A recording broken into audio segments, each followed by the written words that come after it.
Crossin 4. EM-osakilpailuun tänne Ahvenistolle, tuollaisiin puolipilvisiin, sateisiin olosuhteisiin. Runsaat 15 000 katsojaa, jotka täällä ovat paikalla, ovat tosiaan joutuneet ottamaan sateenvarjot aika ajoin täällä esiin. Vettä on tullut ja jälleen on ollut sitten kuivempaa, kun täällä parhaillaan valmistautuvat lähtöön C-finaaliin Divisiona 2 autot, eli nuo tehokkaammat autot, ja siinä on heti suomalaisväriä viivalla numero 40. On tuossa eturivissä, hän on uusi suomalaistulokas Pasi Mustonen, jonka vierellä on sitten Mr. Rallycross Martin Skanke, joka näkyy tuossa oikealla puolella. Heidän takanaan sitten tuohon viivalle numerolla 5 Rolf Nilsson ja numerolla 29 Arne Rasmushaugen. Hän on norjalaiskuljettaja, Nilsson puolestaan Ruotsista. Numerolla 24 lähtee taas suomalaisväriä Jarmo Lähteenmäki ja Sven Lestander sitten numerolla 19 edustaa ruotsalaisväriä tässä C-finaalissa. Kilpailijat ovat ennen näitä finaaleita ajaneet täällä 3 aikaa, joista 2 on huomioitu, ja niiden perusteella sitten on kilpailijoista karsittu 16 parasta näihin finaaleihin, ja tässä nyt sitten tosiaan ovat viivalla C-finaalin kuljettajat, ja sikäli tässä on myös jännitystä, että nopein tästä nousee B-finaaliin, ja voipa käydä niin kuin on käynyt, että jopa tuosta B-finaalista A-finaaliin, ja siinä Martin Skanke täällä tänään laajoja linjoja ajanut norjalaiskuljettaja, joka ei ole oikein tahtonut oppia käsittelemään tuota uutta menopeliään, tuota Ford RS 200 autoa. Martinilla tosiaan on merittejä, hän on, kuten sanoin, Mr. Rallycross. Kova kilpailija, jolle häviäminen kuitenkin tuntuu olevan vaikeata. Siitä saatiin esimerkkiä viime kilpailussa Ruotsissa, jossa Martin Skanke latasi täysillä Matti Alamäen auton perään, kun ei voinut sulattaa sitä, että Matti hänet ajamalla parinkin otteeseen ohitti. Eli todella kova mies, ja hänen vasemmalla puolellaan siinä numerolla 29 Arne Rasmushaugen. Hänkin siis norjalaiskuljettaja, kun Jaakko Markula, joka täällä lähettää, pistää siinä kuljettajat ojennukseen, ja lähtöön on aivan muutama hetki aikaa.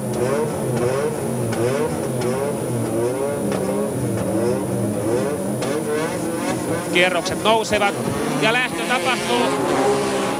Ja kumpiko menee, Skanke vai Mustonen? Martin Skanke siellä leikkaa tyylikkäästi tuonne radan soraosuuksille.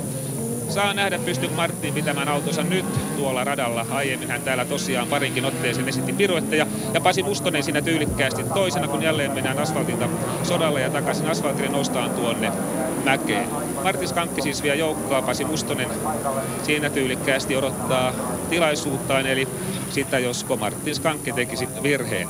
Tämä Hämeenlinnan rata on pituudeltaan noin 900 metriä, ja kun autot tämän kiertävät tuollaisen 40 sekunnin pintaan, niin keskinopeus tässä nousee tuollaiseen 90 kilometriin tunnissa. Mutta tällä suoralla tosiaan painutaan sitten on paljon kovempaa tuossa, jos en varmasti paljon ole väärässä, kun sanoin, että vauhti on tuollaiset 1,5 kilometriä tunnissa tuolla suoran päässä. Siinä numero 40 Pasi Mustonen, joka on todella uusi tulokas suomalaiskuljettaja, ajanut täällä todella hyvin, ja miehellä näyttäisi olevan mahdollisuuksia tässä EM-sarjassakin, varsinkin kun ikää ja taitoa sitten miehelle kertyy lisää. Näissä finaaleissa ajetaan 6 kierrosta, ja näyttää siltä, että Martin Skanke on menossa finaaliin. Sen sijaan 3. sijasta taistellaan. Siinä numero 29 Rasmushaugen ja Jarmo Lähteenmäki numero 24 ottivat tiukasti yhteen. Rasmushaugen on tällä hetkellä 3. Jarmo Lähteenmäki 4. Kun Martin Skanke nyt näyttää oppineen jotain. Hän on huomannut, että liukkaalla kelillä täytyy vähän malttaa, ja nyt on Martinin auto kyllä pysynyt erittäin hyvin miehen hanskassa, ja kun mies tähän tulee tähän jälleen kerran kiertää tuon soraosuuden ja tulee tähän pääsuoralle, niin nätissä stadissa tulee auto aivan oikein oppisti. Hyppää tuossa Martina ja aivan oikein käyttää tämän radan todella hyvin hyväkseen. Ja Rasmushaugen pitää Jarmo Lähteenmäen takanaan, jota Rolf Nilssonkin siinä ahdistelee. Sven Lestander on tässä nyt jäänyt 6. Ja siellä on numero Martin Skanke siellä ajoi. Oli juuri sanomassa, että Martin on oppinut aina, ei se oli sittenkin Rolf Nilsson numero 5, joka tuossa ajoi hiekkakasaan. Martin Skanke on edelleen tuolla kärjessä, Pasi Mustonen toisena. Ja Rolf Nilsson siis onnistui tuossa pääsuoran jälkeen ajamaan itsensä hiekkakasaan.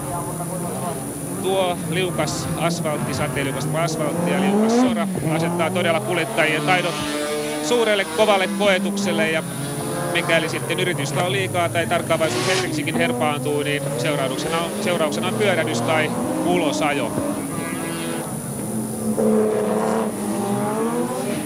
Tehoa näissä entisissä B-ryhmän ralliautoissa, kuten monet ovat noita entisiä ralliautoja, on tuollaiset 550–600 hevosvoimaa, ja tuo voima välittyy tiehen 4 vetävän pyörän välityksellä, joten kyllä tässä kumi palaa ja hiekka lentää, kun Martin Skankekin siinä jälleen kerran tulee tänne pääsuoralle. Hyppää tuosta asfaltilta. Pasi Mustonen tyylikkäästi toisena viimeiselle kierrokselle mennään. Ja Martin Skanke on menossa B-finaaliin. Sven Lestander on noussut 3. Jarmo Lähteenmäki on 4. Rolf Nilsson 5. pitkää linjaa siinä veti Rasmus Haugen, kun ollaan viimeisellä kierroksella.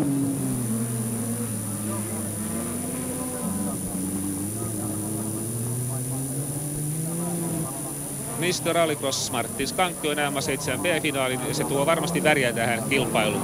Pasi Mustonen joutui sen sijaan vielä odottamaan uusia kilpailuja, uusia haasteita. Näin Martin Skanke maalissa ja B-finaalissa.